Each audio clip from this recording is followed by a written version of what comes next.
ನಮಸ್ಕಾರ. ದೇಶದ ಅತ್ಯಂತ ಹಳೆಯ ಕಾಲೇಜುಗಳಲ್ಲಿ ಒಂದಾಗಿದೆ ಬೆಂಗಳೂರಿನ ಸೆಂಟ್ರಲ್ ಕಾಲೇಜು.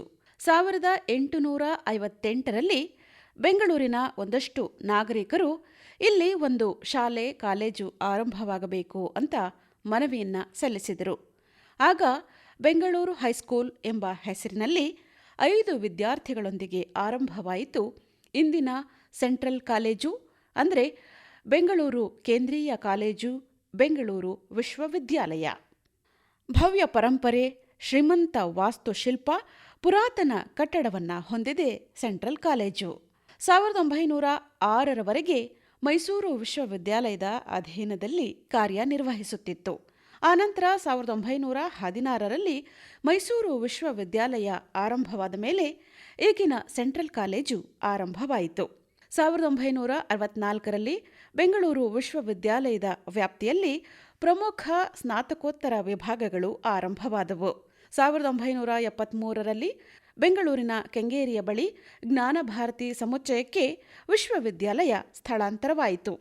ಅದಾದ ನಂತರವೂ ಕೂಡ ಹಲವು ಸ್ನಾತಕೋತ್ತರ ವಿಭಾಗಗಳು, ಆಡಳಿತ ವಿಭಾಗಗಳು ಸೆಂಟ್ರಲ್ ಕಾಲೇಜಿನ ಆವರಣದಲ್ಲಿ ಕಾರ್ಯನಿರ್ವಹಿಸುತ್ತಿವೆ.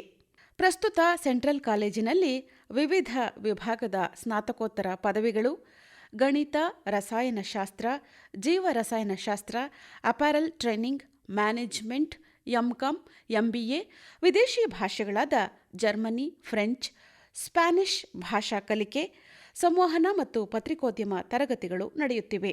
ಕನ್ನಡ, ಇಂಗ್ಲಿಷ್, ಇತಿಹಾಸ, ಅರ್ಥಶಾಸ್ತ್ರ, ರಾಜ್ಯಶಾಸ್ತ್ರ, ಸಮಾಜಶಾಸ್ತ್ರ, ಭೂಗೋಳಶಾಸ್ತ್ರ, ತತ್ವಶಾಸ್ತ್ರಗಳ ಸ್ನಾತಕ ವಿಭಾಗಗಳು ಆರಂಭವಾಗಿವೆ.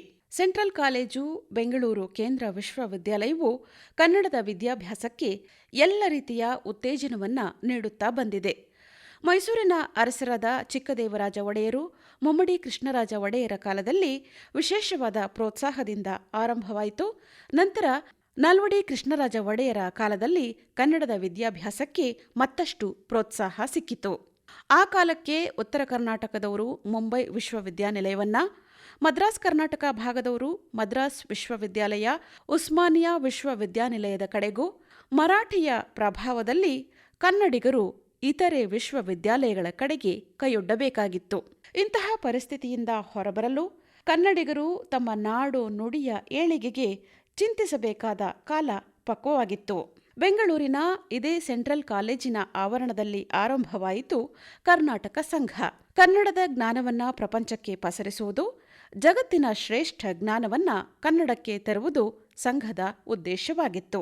ಕುವೆಂಪು, ಜಿಪಿ ರಾಜರತ್ನಂ ಅವರಂತಹ ಸಾಹಿತ್ಯ ದಿಗ್ಗಜರ ಗುರುಗಳಾಗಿದ್ದ ಎ.ಆರ್. ಕೃಷ್ಣಶಾಸ್ತ್ರಿ ಅವರು ವಿದ್ಯಾರ್ಥಿಗಳಲ್ಲಿ ಕನ್ನಡದ ಅಸ್ಮಿತೆಯನ್ನು ತುಂಬುವ ಆಶೋತ್ತರದಿಂದ 1918ರಲ್ಲಿ ಆರಂಭಿಸಿದ ಕರ್ನಾಟಕ ಸಂಘ ಚಾರಿತ್ರಿಕವಾಗಿ ಮಹತ್ವದ ಸ್ಥಾನವನ್ನು ಪಡೆದಿದೆ.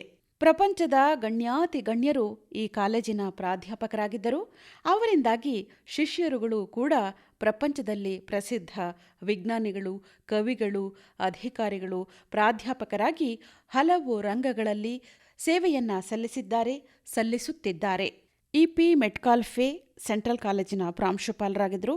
PC. Mahalanobis, C S N. Iyengar, John Guthrie Tait, M J. Thirumalachar, professor Ananthramaiah, professor V. Seetharamaiah, G P Rajaratnam, professor A N. Murthyrao, professor Gururajarao ಸೇರಿದಂತೆ ಅನೇಕರು ಇಲ್ಲಿಯ ಪ್ರಸಿದ್ಧ ಪ್ರಾಧ್ಯಾಪಕರುಗಳು.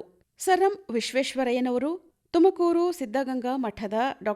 ಶ್ರೀ ಶಿವಕುಮಾರ ಸ್ವಾಮೀಜಿ ಅವರು, ಸಿ. ರಾಜಗೋಪಾಲಾಚಾರಿ, ಸಿ.ಎನ್.ಆರ್. ರಾವ್, ಭಾಷಾ ತಜ್ಞರಾದ ಕೆ.ವಿ. ನಾರಾಯಣ, ಕೆ.ಎಸ್. ನಿಸಾರ್ ಅಹಮದ್, ಸಂತೋಷ್ ಹೆಗಡೆ, ಹೊಸಪೇಟೆ ಸುಮಿತ್ರಾ ಸೇರಿದಂತೆ ಬಹಳಷ್ಟು ಗಣ್ಯರು ಇಲ್ಲಿಯ ವಿದ್ಯಾರ್ಥಿಗಳು.